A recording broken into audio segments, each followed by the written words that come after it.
My name, my name's Jeremy Parzen, and I've been writing and teaching about Italian wine for more than 20 years. I got into Italian wine right when the new Italian wine wave was happening in New York. I was living in New York at the time.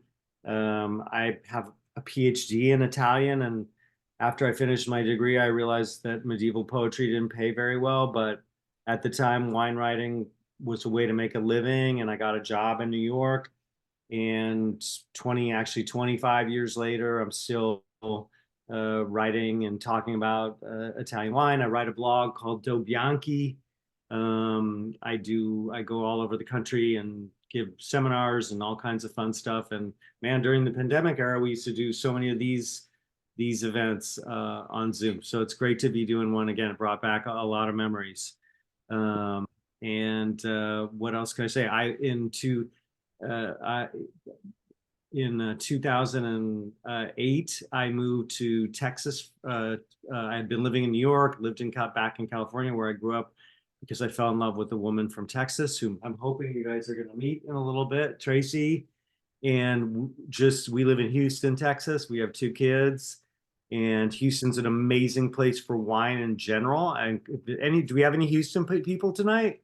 And by the way, guys, this is my wife Tracy. Hi. We are super excited because Natasha and Tahira are coming to Houston in next month, and so if there's any Houston folks, please come out. Or if you're traveling out this way, I think our date is Wednesday, March 13th. We're going to be doing a Hue Society event at our house, and then we're going to do a happy hour somewhere to be determined the next night. So that's a little bit about me. And thanks, Tracy, for joining. And the girls and Tracy are having dinner right now. So how's everybody doing tonight? Are we pumped up? Yes, I see some pumped up in there. Great. Guys, we're going to talk. We can talk about whatever you guys want to talk about tonight. Obviously, we're going to talk. I mean, I'm here to talk about Italian wine, but talk about wine, whatever you guys want to talk about, food and wine, culture, politics, whatever. But I'm here to talk about Italian wine tonight. And of course, we have some beautiful wines from Friuli that were given to us by the Fontanelle Winery and also from Volio Imports. And I think that you guys, if you're doing any social media, if you didn't see the social media tags, one is at Fontanelle Winery and the other one is Volio Imports. I bet Natasha's already sharing it in the chat right now. So that's awesome. And I know that helps Hue Society to tag them and let them know that we're giving them some visibility. So every time you do that, helps out. So we're talking about Friuli, and we're talking about the Fontanelle Winery. Marco Fontanelle is actually an old friend of mine, a really lovely guy who I've known for many, many years and spent quite a bit of time with him in Friuli. Friuli is in northeastern Italy, the most northeastern part of Italy. Um, it's underneath the Carsic Alps, and we're going to talk about that in a sec. But I just want to talk about Friuli because one thing a lot of people don't know about Friuli is, they speak Italian there, but they also speak Friulian there. And not only do they speak their local dialect there, but they're actually an autonomous region. They are semi-independent from Italy, just like Alto Adige is, for example. They are self-governing within the Italian constitution, but they're also, Friuli is literally the edge of the Western world. The eastern edge of Friuli, to the north, it's bordered by the Alps, and if you went up straight, you'd go to Slovenia. As a matter of fact, now there's an open border. And if you go to the east, you go to Croatia. And in another era between the world wars and then even, before the world wars and the Habsburg era, Friuli was like the center of Western culture because it's where Trieste was a city where the East met the West. And I'm talking about both like Eastern Europe, but also the East in terms of the Middle East. All the battles between the Turks and the Venetians, etc., and the papacy. a lot of those happen in Friuli. This is the edge of the Western world, and it's a cultural hub. And it's in my way of looking at wine, it's so important to recognize that Friuli, it's not just a vacuum. In the 1920s, Trieste, which is the capital of Friuli, you might run into Sigmund Freud or James Joyce. I'm not kidding. James Joyce was taking Italian from a famous blah blah blah. I could go on and on with these great stories. It's such a culturally important part of Europe and part of Western civilization, and it's also this incredibly great place to grow fine wine grapes. If you think about the late 19th century and the early 20th century before World War I, it was part of the Austro-Hungarian Empire. It became part of Italy after World War I. And at that time, they were growing grapes. They were kind of like the garden of Vienna. In other words, all the rich folks up in Vienna would be drinking Pinot, a lot of Pinot. We're going to try a Pinot Grigio. A Pinot Gris was one of their favorite wines, and other aromatic, and white aromatic grapes, and some red grapes, as we're going to find out in a second too. So it's not like Friuli just emerges as this place where they make, it's not Napa Valley where all of a sudden they're making all this great wine there, or, an appellation that's just been invented out of nothing. Long before there was Brunello, long before there was Barolo as wines that we would even talk about, Friuli was a major producer of fine wine. And today most people agree that the best white wines in Italy are coming from Friuli. And we're going to talk about why that is too. Are you guys with me, or am I boring the crap out of you? I see some thumbs up. Oh, good. Good. And guys, please dive into the wines. I don't stop from tasting. My recommendation is to taste the Ribolla Gialla first, which is going to be the lightest wine. The Pinot Grigio is ridiculously good. Tracy and I are just like drooling over the Pinot Grigio. It's such a great example of Pinot Grigio. And then we'll get into the red as we progress. But let's talk a little bit, before we talk about the Fontanelle Winery, let's talk about why Friuli is such an interesting place. And I'm going to do a little parentheses and say, like, why don't we know more about Friulian wines? It's because the Friulians are so lame, they can't get their stuff together and really promote their region the way they should.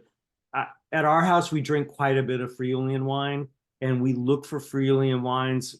Tracy and I drink more white wine than we drink red wine, and Friuli just always nails it for us in terms of price point and availability and the style of wines that we like. I don't have the answer on why we're not getting as much attention to these wines. I think they're fantastic, and we drink them every chance we get. And some of the most famous Italian restaurants, even one of the most famous Italian restaurants in New York was inspired by Friuli and this part of Italy. We can talk about that later after we move, when we're done talking about the wines. But why is Friuli such an interesting place to make wine? Well, for one, it's at the foot of the Alps. Okay, that's the Eastern Alps are called the Carsic Alps, right? And if you think about a map of Italy, I know everybody can picture Italy in their mind. The Alps kind of form this protective barrier at the top, okay? And at the top, those mountains stop cold winds from coming from the north, which is super important for creating that Mediterranean climate that you need to make Italian wine. And I know you guys, you guys don't need me to explain to you climate and all that, diurnal shifts and all that stuff.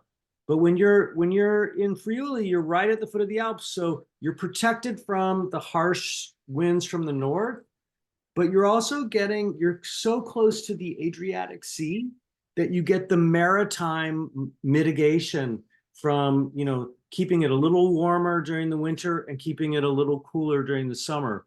And that's another thing that makes it ideal. But the real kicker is the soil types. And what's so neat about the Flight of Wines that Marco shared with us is that it really gives us a sense of the different soil types. And we'll talk about grapes in a second, but if you try the Ribolla Gialla, this is going to come from more sandier and pebblier diluvial and glacial detritus soils, because all those Alps were ancient glaciers that melted and sent all these rivers and all these rocks flowing down. And it's created these sandy and pebbly soils in Friuli that are ideal for kind of fresh white wine. And that's what this Ribolla Gialla should be. Then we get to what, in my mind, is the real showstopper, is the Pinot Grigio. Do you guys, is anybody enjoying the Pinot Grigio as much as me and Tracy? Yeah, I see a couple of hands. It's rich, right? This is real deal Pinot Grigio. And I don't know how many folks have the bottle. I know you guys, Natasha said you guys all have the label, right? I don't know if you can access that. But if you look at the label of the Pinot Grigio, it says Collio. Collio is the top appellation within mine's not showing so well. A couple of people are showing it real good. I see someone over here has got it showing. Will's got it showing real good. Collio, that's a DOC within Friuli.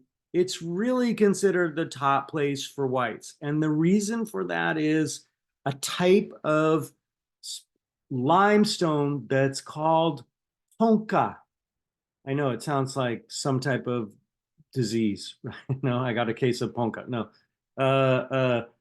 Locally, it's called ponca. It's a very unusual limestone. It's kind of pink in color. And if you notice the Collio appellation, but then the subzone, the place name they've used here, it's a vineyard designation, is Rocha Ponca. And this means the rock, the hill made out, the rock made out of limestone, pink limestone.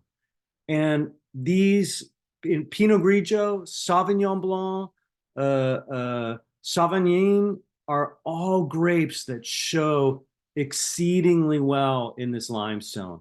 You guys don't need me to explain to you why limestone is so important for winemaking. And the same thing happens with the red wine they shared is, by the way, you know what the best, everybody gets so down on Merlot, but man, I will drink a Merlot from Friuli any day of the week. That's another grape that's historically one of their strongest grape varieties. And again, the limestone, also the reds tend to be grown in more marl, which is that clay limestone blend. But these are the classic soils that you find in Friuli, and they can make for these world-class wines. What do you, any thoughts, any questions? Am I full of it? No.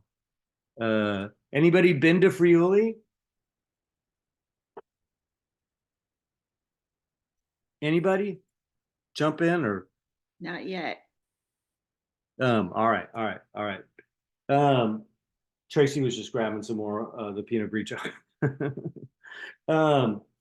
So let's talk a little bit about grape varieties, okay? And now we can like start tasting the wines. And let me, little parentheses, Fontenelle Winery, generational winery. They're, I don't know how many generations they go back. They own actually a lot of businesses in Friuli. They make prosciutto. They own a soccer team.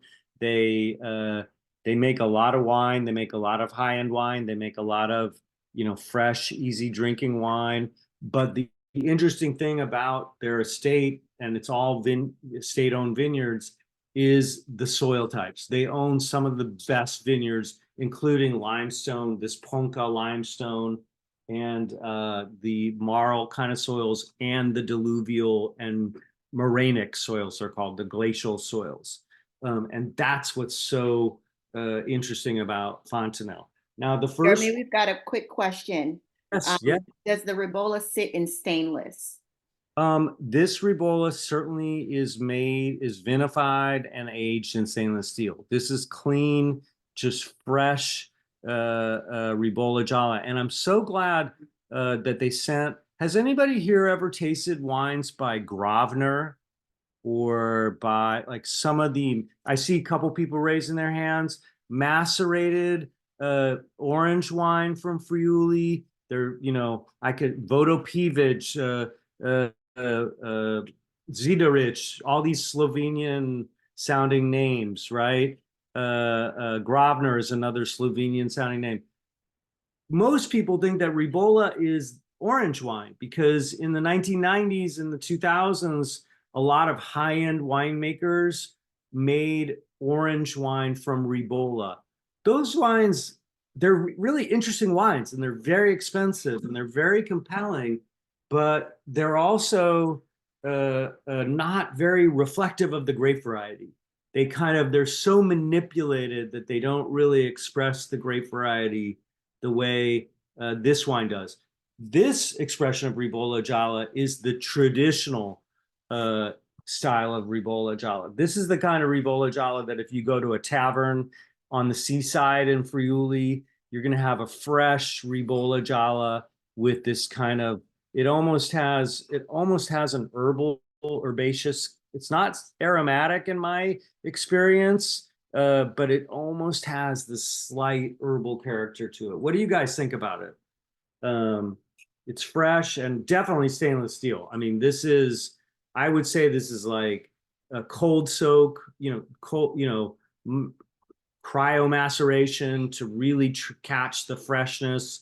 I love how bright and fresh it is in the glass. I don't know if you guys are uh, uh, it almost has an aromatic. You know, I see someone saying, "Wow," the mineral. I'm also getting great mineral character from this Ribolla. This is like the, you know, if you were in a tavern and we're gonna eat some clams, and they love to eat date clams there. I don't know if you guys like seafood, but this is like seafood wine for them. Pasta with seafood, crudo, seafood crudo. This would be great with, like, this would be a great wine for sushi for Japanese raw fish. What do you guys think? And hey, I see Cindy. Good to see you from Dallas. That's awesome. I just recognize you. Yeah, I told them that I joined in late, but I said that I love Jeremy and I'm just going to come here because I wanted to hear you. You're so passionate about Italian wines. You know how Italy has a special part in me. So I'm here for you. You're awesome. And remember that I'll never forget that night at Italy remember that big party that we all went to after COVID. Anyway, Cindy and I know each other from Dallas, so that's awesome. And you've been to like a ton of our events with the chamber and all that stuff.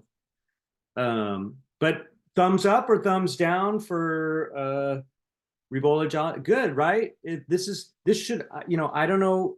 By the way, I know these wines are available from wine.com. They're available at Italy. In Texas, they sell them at HEB, Bottle King in New Jersey. I bet this should cost like $17, $16. It shouldn't be, or you know, maybe in Texas where we have pay a little more tax, like $20. I wouldn't expect it to cost. The next wine I would expect to cost quite a bit. So Ribolla Gialla, classic grape variety of both Slovenia, Croatia, and Friuli. Always fresh, always mineral, sometimes made as a very high-end wine as an orange wine. Just before we go to the Pinot Grigio, a couple other grapes you guys should know from Friuli. One is called Friulano. It's part of the aromatic Sauvignon Blanc, Sauvignon family. It's another expression of that same family. It's aromatic. It used to be called Tokai Friulano. They had to change the name because Hungary sued Italy, and because of it being a homonym, Tokai as in the dessert wine, Tokai the place, and Tokai the grape name. The Italians lost, so they had to change the name to Friulano. We don't have any Friulano with us today, but another, kind of like in the category with Ribolla Gialla, easygoing, very food friendly, very fresh. Okay. Sauvignon Blanc is another great variety where you see some really beautiful expressions from Friuli. Again, their limestone soils work very well with aromatic whites. And then you get to Pinot Grigio.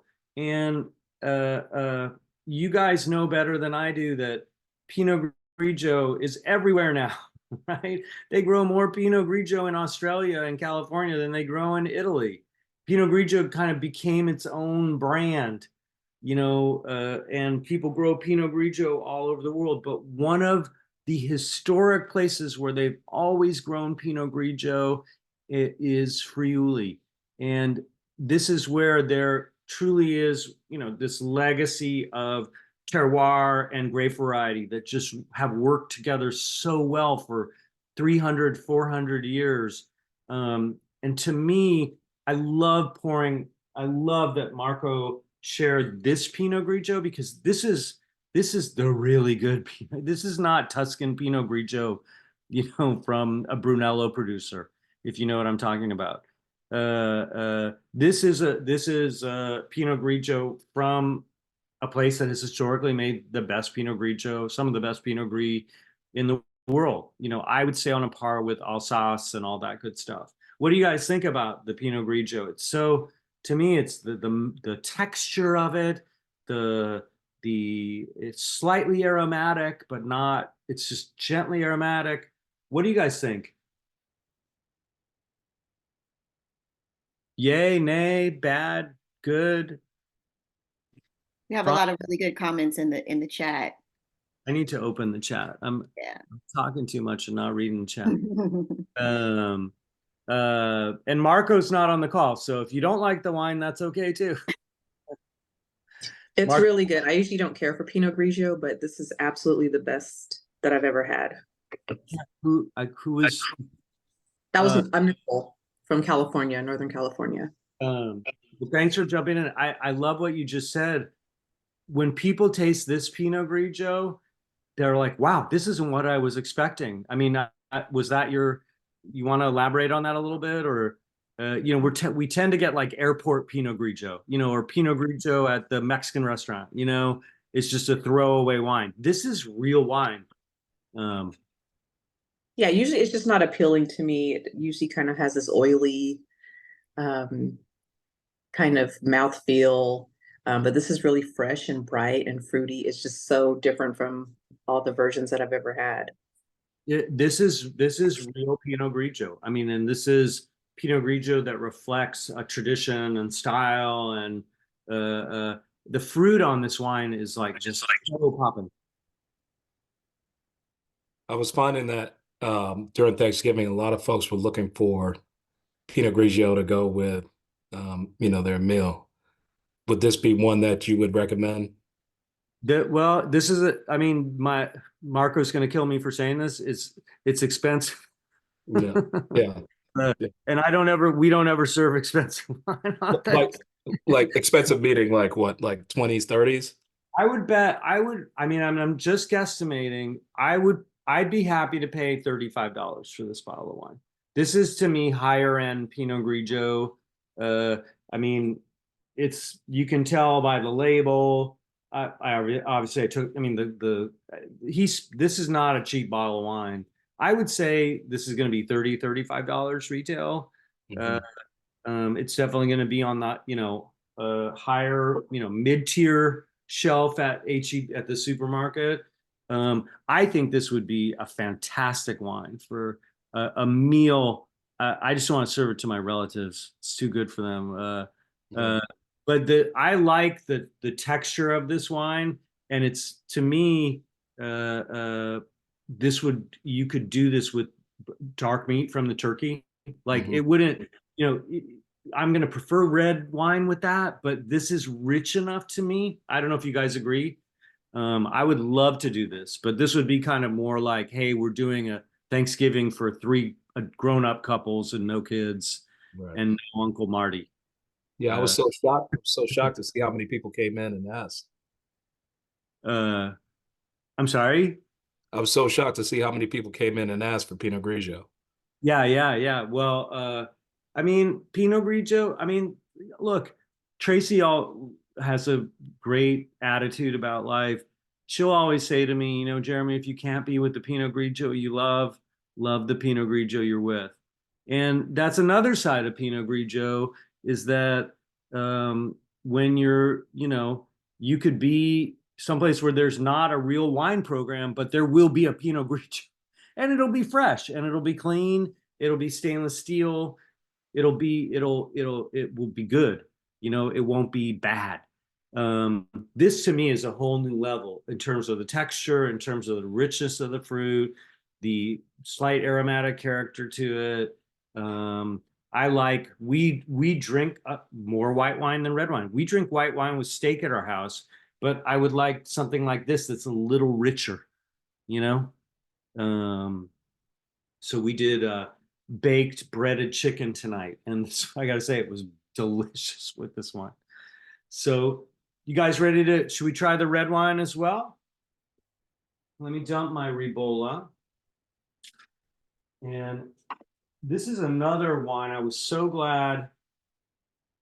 This is a blend of Merlot and Cabernet Franc, and some of it is made using dried grapes, which is a very classic. Has anybody ever tasted a winemaker called Quintarelli? I see a couple people, you know, very expensive, you know, super expensive wine from not far from Friuli. In the 1990s, Giuseppe Quintarelli created a wine called Alcero, which was a Cabernet Franc from partially dried grapes. And kind of after he did that, all these Veneto and Friulian winemakers saw it was an ancient tradition of doing that, but they revived that. And that's what this wine is. It's a high-end red wine that's meant to be very, very rich in style. And if you notice, the name of it is Venko. Venko is a Slavic word, which means it's like saying, like the British would say courage, or, you know, the Italians would say forza, you know, like go team, you know. But Venko also means it's also a male first name, and it means like a strong individual, and that's what this is meant to be. Venko, the strong red wine, and even stronger with a little bit of dried grape. Yes, Natasha, did you want to jump in? Yes, two questions from the chat before we dive deep into the red. One question was, did the Pinot Grigio have a little tannin in it? My take on the Pinot Grigio is that it probably had a tiny little bit of skin contact that's giving it some tannin. I believe I'd have to check the notes. It was not oaked, so I don't think there's any wood tannin, but I think there's a little bit of tannin through a little bit of maceration. But Okay. that's my take, not reading the notes, but my take just tasting the wine. Okay. And moving on to the red, how does the partially dried grape change the wine? And that's a great question. The first thing you're going to notice on this wine is, what's the thing you guys, anybody have like a just out of the nose? You guys notice how powerful this wine is? That it's hot. It's a hot wine, right? And that's what that dried grape. By drying the grapes, you concentrate the sugars, right? And so when you make a dry style wine from concentrated grape, from a concentrated sugar in the grape must, you get bigger alcohol. And that's how it's going to affect the wine, is achieving in another era before climate change, when it was hard to achieve alcohol, they used dried grape wines to get bigger alcohol. Today, they're using it to get a big style wine. This is a wine that is, you know, very traditional, that we would do, you know, with, you know, stewed meats. We would do with game, you know, anything really, really rich. and the Friulians love to cook on pork, and this is like the classic wine. You'd break out, hey, we're doing like roast Wash meats. your hands so you can eat your burrito. I'm sorry. Oh, shit. I think somebody jumped in. What do you guys think? This is big red wine. But then in the mouth, that alcohol kind of blows off, and the fruit is nice. It's beautiful. What do you guys think? So from when I first smelled it, I was very nervous about drinking this because it really kind of hits you. And I don't like I don't like a lot of alcohol in my wine, but I like big, bold, very chewy, buttery wines, and this definitely falls along. Yeah, this is just like eating comfort food, right? It's Mhm. like it's just chewy, and the fruit is so. But you know what? The thing that surprised me so much about it, to your point, was how nimble it was on the palate. Like I was expecting it to be even heavier on the palate, but like in the mouth, it kind of it popped. You know, really fun wine. This is like for a super cold night, when you're braising meats or you're grilling meats or you're roasting, that kind of thing. And I love, can you taste, I mean, the Merlot is giving it this really nice fruit, but the Cabernet Franc is also giving it some minerality. And I don't know if you noticed that little lift it's getting from the Cabernet Franc. Any other thoughts about that one? Gosh, I hope this isn't like super boring, guys. And I hope I'm not just like talking and going on so much. We've got another question. Oh. Do you know if there was stem inclusion in the fermentation? The tech notes didn't really reveal a lot. I would say no. Knowing the winemaker and tasting the wine, I'm not getting any of that kind of stem tannin here. The tannin feels more like grape tannin and wood tannin. I mean, this definitely saw new wood. So I taste but I think it's very elegant, but there's definitely some wood tannin. I think you would get a greener style wine and a little more herbaceous with that kind of green stem tannin. My guess would be no. What's the vintage, Jeremy? The vintage on this wine, the bottle I have is 17. Okay. And wow, I mean, and guys, by the way, note again, Collio. There's two major appellations in Friuli. One is Collio, the other one is Colli Orientali del Friuli. Not that I have anything against Colli Orientali, but Collio is that's my jam. That's where most of the top wines. There's exceptions, obviously. And there's also like, wines that are like super Friulians that are not classifiable because for all kinds of reasons. But I thought this wine, I just thought this was great. And he sent us his high end, he has a lower tier of wines. This is one of his higher end tiers. These are really nice wines. The Ribolla Gialla is kind of a by the glass, but the Pinot Grigios, we're already in by the bottle kind of stuff.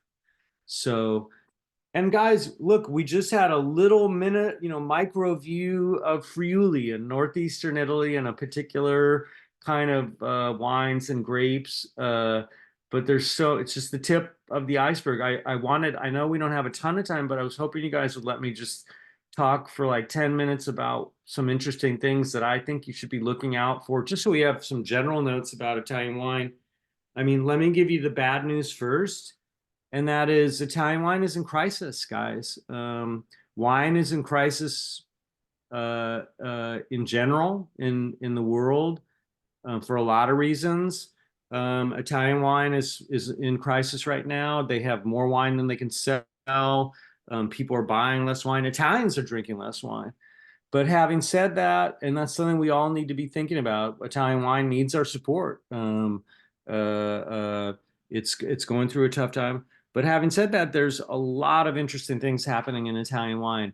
I've been working with the Abruzzo Consortium, and we did a fantastic. That's how I met Natasha and Tahira. We did an event in Atlanta. Abruzzo is really rising. They're investing a lot. I'm hoping, by the way, guys, for wine buyers, I'm hoping to be leading a couple of wine buyer trips to Abruzzo later this year, and that might be something to keep if you're a buyer, to keep your eyes out for. But I think that the quality of wine in Abruzzo is getting better and better and better, and they're doing more and more interesting things. And I'm tasting macerated wines and amphora wines, and one thing that a lot of people don't realize about Abruzzo is almost 100% organic because it's arid. It's just a very sung, underrated wine region. I highly encourage, looking in terms of value, but also really high quality and really interesting stuff. And I hope, I'm going to be coming around the country. I hope doing a bunch of Abruzzo events. Another place that I think is really interesting is, everybody's always excited about Piedmont. Now, what are the great wines of Piedmont, Italy in the Northwest? Barolo, Barbaresco, right? All the stuff. But all of a sudden, people are going like, wow, we're tired of that. And right now, Nizza is very exciting, where they grow Barbera. Barbera, which is another red grape from Piedmont, is also really exciting. Also Alto Piemonte, where they're everything but Barolo. Nobody can afford Barolo and Barbaresco. I can't afford it. When Tracy and I got married, we could buy, it was luxury, a special purchase for us, but we could buy Barbaresco. We could buy. Right now, I can't even get in the door with those wines. It's like, to me, it might as well be Burgundy. And I just can't afford it. I don't have the dough. And Alto Piemonte is really exciting for people who can't get in anymore to Barolo and Barbaresco. That's another part of Italy that I'm really, really excited about right now. I think there's a lot of cool stuff happening in Piedmont that's not Barolo and Barbaresco. There's also, we're starting to see all kinds of wines from Rome. If you want something esoteric, I'm seeing there's Antinori is now making a Roman wine. And I don't know, does everybody remember the fad about Etna a couple of years ago? I see a bunch of people going, like, remember, and I bet a couple of you are buyers who are nodding. I remember like having reps come in, and I'm like, I don't need 8 Etnas, guys. We need one, and that was so exciting because the volcanic soils. Well, people are starting to figure out that Rome has volcanic soils. And there's a lot of people, there's like hippie people making wines. There's, Antinori's making Roman wines. There's people making natural wines. There's a lot of exciting stuff coming out of Rome.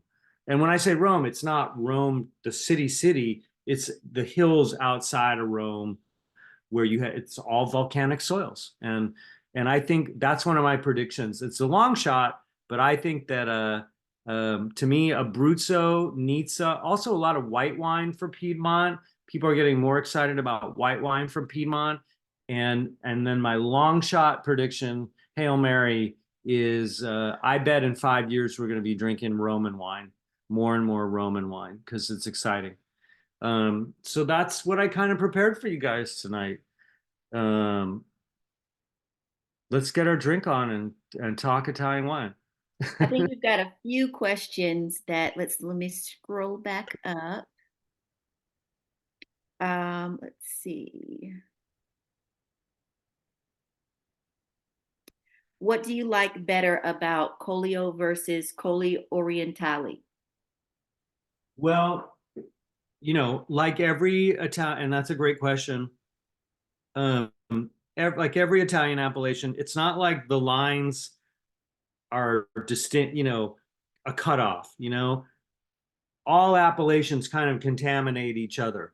And there's parts of the Colli Orientali, which is the eastern part of Friuli, where you have the same ponca soils and but you tend to lose some of the limestone and you get more sandy, and you tend to get more fresh style wines and not as much long-lived wines. Whereas in Collio, pretty much everybody is making whites like this Pinot Grigio.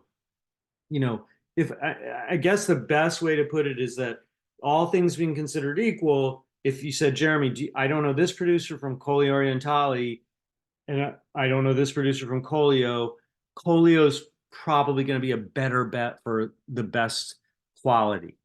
And they make more high-end wine there and more age, but I could point to 5 exceptions to that, where some of the best Chardonnay that's coming out of Friuli, high end, like, $300 a bottle Chardonnay is coming from Colli Orientali. So there's exceptions, but generally Collio is going to be a higher level of quality. We have another question coming from someone who's newer to wine. What would be some of the takeaways from these wines? I guess maybe also, if you're new to Italian wine, what are maybe some of the characteristics to appreciate in the beginning that will help you learn these wines a little better?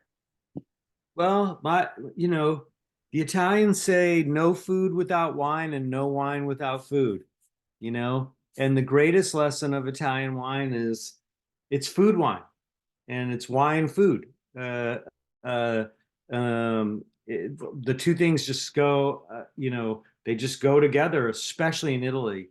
And the thing I especially, when I'm talking to people who are just getting into Italian wine, my exciting thing is the alcohol levels tend to be a lot lower in Italian wine. They tend to be more food friendly. The acidity level tends to be higher. The Italians, especially, there's a little bit to be said about the Italians shipping different styles of wine to us in America. In America, we like sweet wine with low acidity, high alcohol, low acidity. The Italians like high acidity and low alcohol. And that's what I look for. And that's what when I shop by alcohol level, and you're always going to find the lowest alcohol levels in Italian wine, because when you find traditional style wine, it's going to be food friendly. The focus is food friendliness. The focus is, this has got to be great at the table. And so, have an Italian wine party and open a bunch of bottles and serve a bunch of different foods and see what works best. And that's kind of how I like to start to come to Italian wine, always in a kind of convivial, it should always be about food. Like they always say, no food without wine and no wine without food. In America, we serve wine as a cocktail. How many times have you walked into even like, a reception and someone hands you a glass of wine, but they don't hand you any food, right?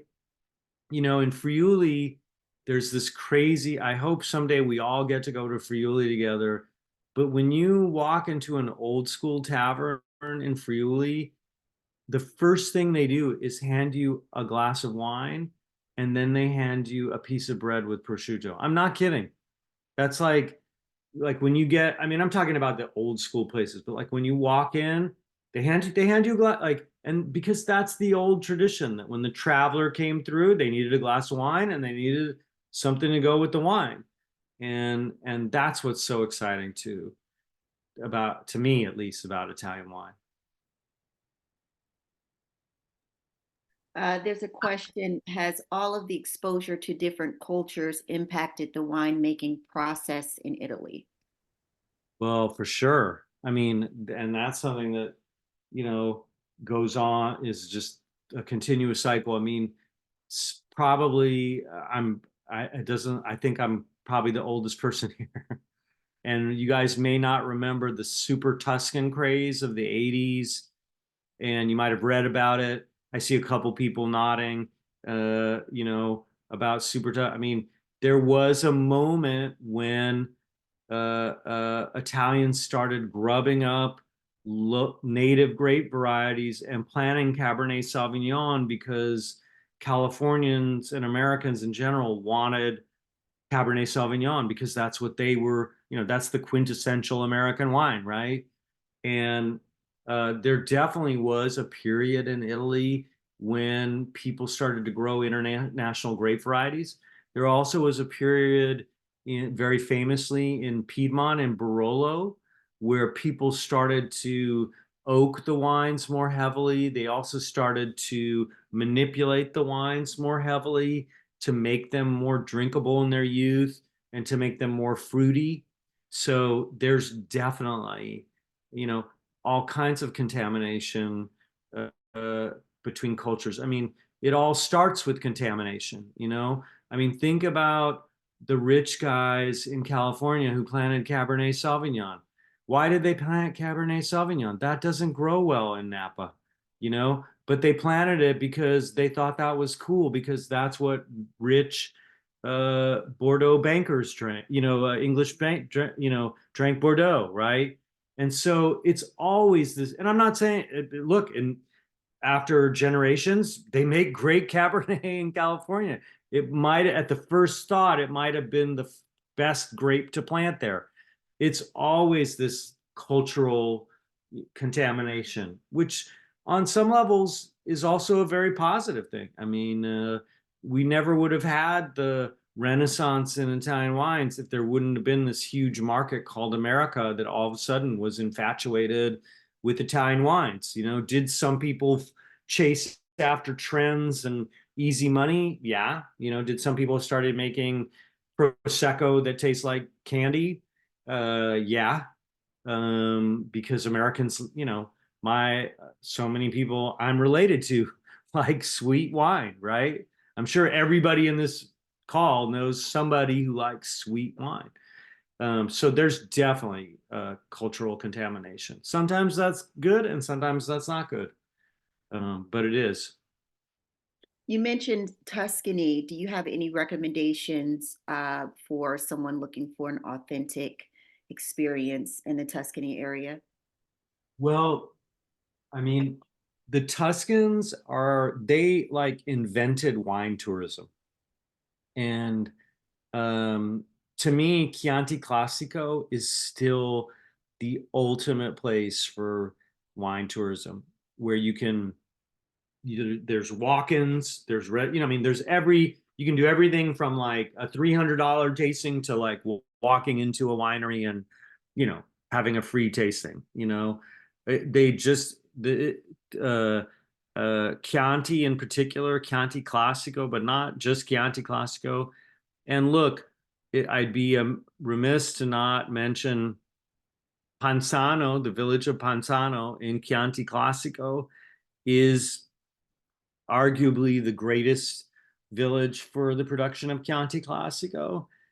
It's also home to the famous celebrity Tuscan butcher Dario Cecchini. And talk about another place when you walk into his place. You know what they hand you when you walk into his place? They hand you a little tumbler with Sangiovese in it, and they hand you a piece of saltless bread with a slice of lard on it. And that's like before you even sit down for lunch. It's delicious, and it's kind of become a tourist cliche, but it's really good.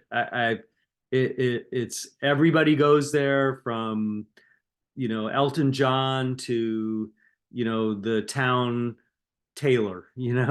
It's one of Elton John's favorite places. Blah blah blah. It's fun. It's just super fun. And Dario he's always blasting like heavy metal on his stereo. I mean, it's just a real Tuscan experience.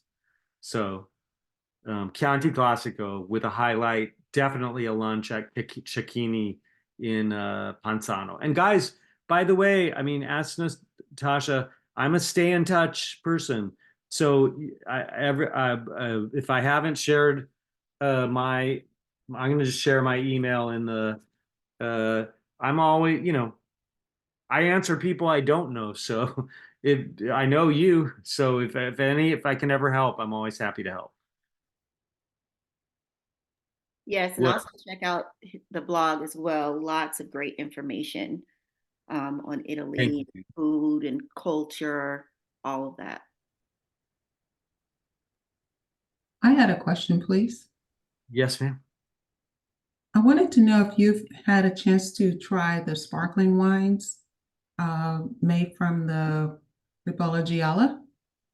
Yeah, everybody's making Ribolla, sparkling Ribolla Jala. I haven't been, I'll be honest, I'm not the biggest fan. I'm a little bit of a sparkling wine. I worked for Snob. I worked for a long time with the Franciacorta Consortium, and so I mean, I got schooled. I showed up thinking I knew about tasting sparkling wine, and these guys just laughed at me, and I got schooled. And I just don't find, I mean, sparkling Ribolla Jala, it doesn't ha it never kind of gets that third dimension. But it's also a lovely, fresh, clean. There's minerality to it. It never gets that elegance. I just don't think it's a grape that can really achieve. I'd rather drink like a tank method Ribolla Jala. That okay, great, and like that's kind of like tavern wine, and I love tavern wine. I don't like it when it starts to be like classic method and it's people I just don't think you can achieve that type of nuance with Ribolla Jala. I mean, when you talk to the old folks there, they Ribolla Jala was only ever made as like the wine, like this wine, like the wine we're drinking. Just fresh, clean. Hey, we're having seafood tonight. Let's have a little fresh Ribolla. Then the whole orange wine thing came, and people said, "Oh my God, Ribolla could be do all these different things." I don't. That's just and listen, don't. That's my 2 cents. Don't you know? And maybe, hey, maybe at Vin Italy this year we'll all taste a sparkling Ribolla Jala that knocks our socks off. I haven't tasted one like that yet. You know. I mean, I would, and I again, I say that noting, if we sit down for dinner and hey, we're having family style seafood and pasta and seafood, pass around the sparkling Ribolla, fresh, that's always going to be a refreshing wine to sit down with food. Do they make any sweet wines in that region? In Friuli, they make one of the most extraordinary sweet wines I've ever had in my life. It's called Piccolite. And it's a type of grape. Piccolo means small in Italian, and most people believe it's called Piccolite because the grape berries they're tiny. And the really interesting thing about Piccolite, I mean, it's hard to find outside of Friuli.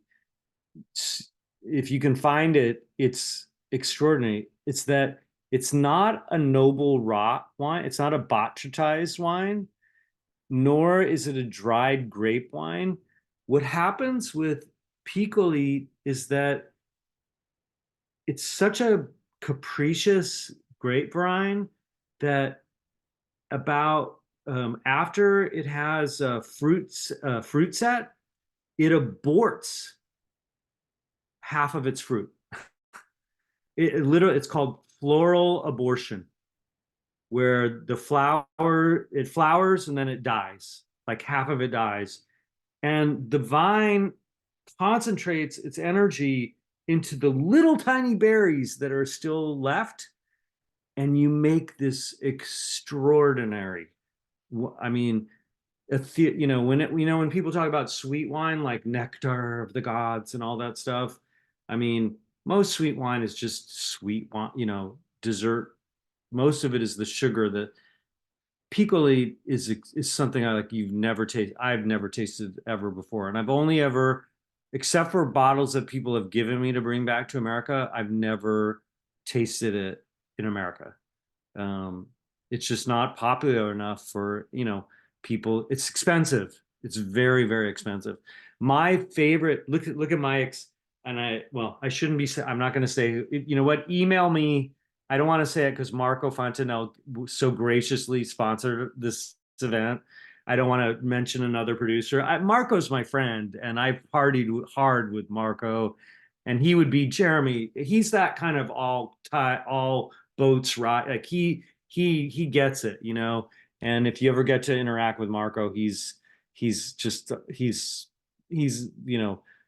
I've had many like 4 o'clocks in the morning with him, and he's just culture and wine and great. But email me and I'll send you the name of who I think is the best pico, or one of my favorite piccoli producers. I'm sure that Marco must make a piccoli. I've never tasted his. Every Friulian producer makes like a little bit, So I'm sure he makes one too. I've never seen. I don't know that he makes like a commercial one. Are people making sparkling Ribolla like a pet nat, or are they seeing age like champagne method sparklings? I've never seen it. I can't say I've seen a pet nat Ribolla Gialla. I have definitely seen a lot of classic method, Metodo Classico, champagne method, and I've seen a lot of tank method, Charmat method. I believe the correct name is tank method. We can talk about that on another call. And back to, I have never seen a pet nat, and the Freelance don't, they're not as, there's a lot of natural wine in Friuli, but not a lot of kind of fun, village winemaking like that. That kind of like, pet nat is just like fun. It's like the farmer's wine, you know you don't see a lot of that. But and like I said earlier, I'm not a fan of the classic methods. The tank methods are fine. They're nice. They're fun.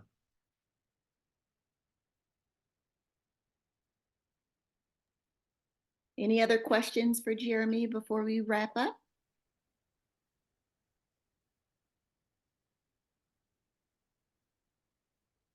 The Pinot Grigio was the wine. I see somebody holding it up. To me, the Pinot Grigio was just, wow, what a, you want to like a benchmark for Pinot Grigio. I bet, and you could age that wine. I don't know what vintage they sent us. I just thought this wine, 2022, so this is already a couple years old. Very, very special wine. Evan, I agree. Asia, you have a question? It's not so much a question, but a comment. And I feel like by making this comment, I am showing exactly how new I am to all of the different wines, because before I joined the Hughes Society, I drank Cab and Pinot Grigio. And that was it. And it's funny because I'm sitting here and I'm listening to all of this, and this is all wonderful information, and I'm struggling to differentiate the Ribolla Gala and the Pinot Grigio. And my mom walked in and I was like, "You want to try this?" And I gave her the Ribolla Gala, and she said, "Oh, is this a Pinot Grigio?"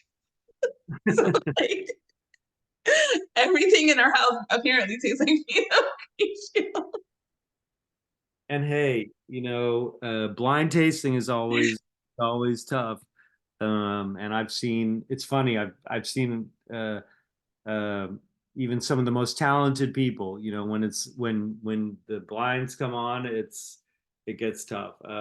I would say the big difference between the two wines is that the Pinot Grigio is just richer and the texture is richer. The Ribolla Gialla is lighter, and um, I thought both wines were great. I really enjoyed both wines. Gail, I love that you brought your doggie on the Zoom.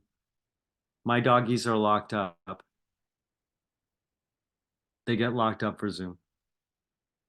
Before you guys leave, Someone asked in the chat about where to purchase. We'll be sending out in our recap email a vendor sheet from Fantanel that will show in each state where you can find their wines. And guys, a couple things just to say in closing, and thank you guys so much. I hope this was good. I hope it was enjoyable and entertaining. Please stay in touch. I am a stay in touch person, and our family, we're stay in touch kind of people. You all have my email. You can find, it's real easy to find me. I love talking about Italian wine. And if you're heading to Italy and you need, if I can help, if I can recommend, if I can, who knows, let me know how I can help. I'll tell you the truth. If I can't help, I won't, I'll tell you I can't help. And the other thing I'd say is, guys, especially if you're a wine buyer, if you're a wine professional, just buy yourself a ticket, go to Italy and start calling your favorite wineries, and the rest will just happen. The wineries want you to come visit them. They can't afford to pay for everybody to get there, but once you get there, they're so excited to have. Don't be shy. They want to connect with, especially with wine professionals, but they want to connect with Americans in general. And so don't be shy to go see Fantanel. If Marco's not there, he'll set it up for you. They want you to come, especially if you're a wine professional. Don't, it doesn't, once you're there, it doesn't cost them anything to make you a meal and to open some wine for you to taste. And I encourage you guys, be respectful and be professional, but they want you to come. And I know if Marco were on the call right now, he'd be saying, guys, come visit me, let me know when you're coming and we'll set it up for you to have a wine tasting with your group or you or your whoever you're with. So don't be shy about that. Speaking of that, Jeremy, can you tell them a little bit about, just really quickly, Vin Italy, for anyone who may not have been on our interest meeting call and just wants to know a little bit about what Vin Italy is? Yeah, and I know Hughes Society is opening up. You guys have partnered with Vin Italy International. So Vin Italy is the Italian wine industry annual trade fair. It's been going for 75 years or something like that. It's this huge event. It's in April every year. It's 4 days. It's has all the I don't mean to make any microaggressions against my Italian sisters and brothers, but their organizational skills are different than ours. And it's kind of a shit show too. It's this huge event. It is. You'll see. It is. It's like, but it's in Italy, and the food's great, and the wine's great, and that's part of the bathrooms don't work, or the entrance. The cell phone doesn't work, but it's kind of, I go every year. I have to. It's just part of. It's when I see a lot of people I only see one time a year. It's where a lot of deals are made. It's where a lot of media stuff happens. And Vin Italy International is a group within Vin Italy that exists to promote Vin Italy outside of Italy. So they do things like they've partnered with Hughes Society, and I think they've made some subsidized trips available. I've been telling Natasha and Tahira that usually the Italy Chamber of Commerce makes a couple of trips available every year. And if you look out for my, I always put that on my blog. Those are usually trips that they'll sponsor for the Italian government will sponsor for buyers, but they need to see that you're a buyer. It's hard to finagle that. They really want to see that you are the decision maker. But if you are, and that could be for a small restaurant or a small wine shop or whatever it is, or for a certain portfolio, that's their mission. They have money to get you there. And it's a very rich experience. It's you know, there's a lot of education going on there. There's a lot of opportunity to taste new vintages, a lot of networking opportunity, and then a lot of party. You know, Verona turns into like this big party town for the wine industry. And when it's the wine industry, there's a lot of good wine. So I'll be there. And if you're, you know, I say to everybody, if you're, you know, let me know. I always put on my blog. Oh, thank you for posting that. April 12th through 17th. You know, like for example, I'll be at Vin Italy and I will have like a bunch of tastings at different producers or clients or friends, and I'll just put on my blog, hey, meet me. You know, there's all kinds of opportunities to taste, and I love connecting with people at Vin Italy. So Great. And so if anyone is interested, please, guys, you still have time to get more information. We do have hotel blocks that have been reserved for the Hue Society. If you're not getting those emails, just reach out to one of us and we'll make sure that you get on that list. It's a really good opportunity.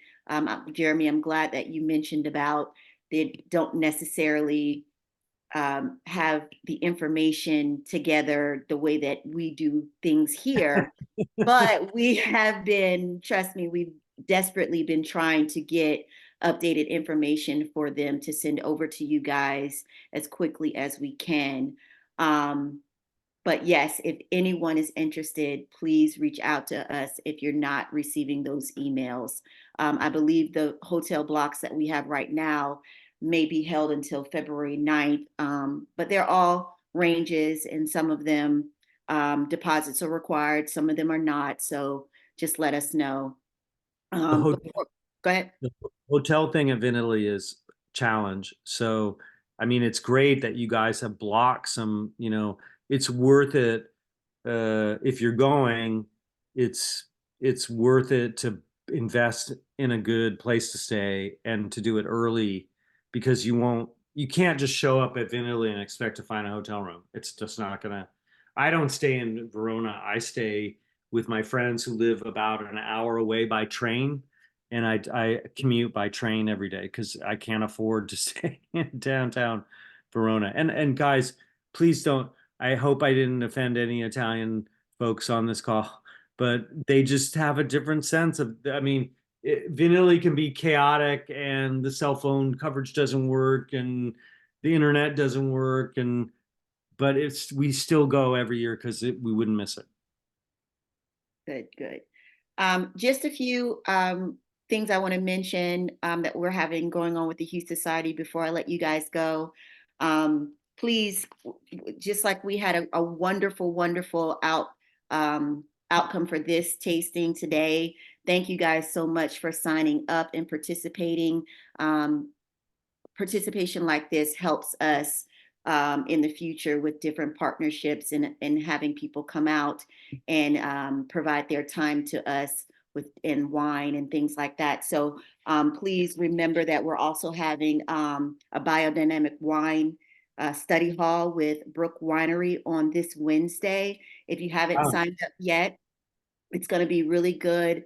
April Abate, she's going to be hosting the study hall, giving us some really great information about biodynamic wine, what it is. We can have an opportunity to ask a lot of questions. And hopefully, if we have a great turnout, then Brooks Wine will be able to do a tasting for us later on this year. If you're in the Atlanta area, we're having a wine dinner at the Polaris on February 28th. It's celebrating and honoring Cato Alexander. For those who don't know, he's considered one of the grandfathers of the spirits industry, one of the very first celebrity mixologists. He was an enslaved man, and so we're honoring and providing an evening of food and sponsored by Uncle Nearest as well. So we'll be doing that here in Atlanta. That information should be coming out this week. And again, if anyone needs information on Vin Italy, please connect with us right away so we can get that over to you. And we will be sending a follow-up email on the wines from this evening and some correspondents from Volio Imports to give you more information on where to find these wines. So thank you, Jeremy. We really Awesome. Thank you appreciate guys. I hope you guys enjoyed it, and I hope you'll stay in touch. And I hope I'll see you in Italy or in Houston. Yes. Thank you, Jeremy. See you in Italy and Houston. Thank you. I'm not kidding. Stay in touch and let you know if you're going to Italy or we're going to be in Italy. Let me know. I really mean that. The Thanks, DMV will be there. Be well, everybody. Thank you. Thank you, guys. Everyone have a good Yay. evening. Thank you. Bye.